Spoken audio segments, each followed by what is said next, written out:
Mga Lods, good morning. Magandang hapon. Magandang tanghali. Sa lahat ng dadaan sa ano nyo, kung anong oras dadaan, nandiyan na lahat. Yung bati ko, papakita lang namin yung ginawa namin ngayon. Tawag nito, Embil. Nagamit kami ng PVC. Alam mo meaning ng PVC? Hindi ko rin alam eh. Pero ganyan yan, may sukat ng pulley conduit. Chloride pwede rin. Ayan mga tulo. Polyvinyl chloride.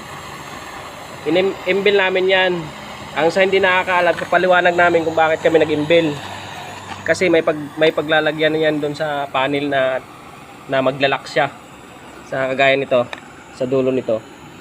Meron siyang tinatawag na hub. Yan yung karugtong, yung panglock niya.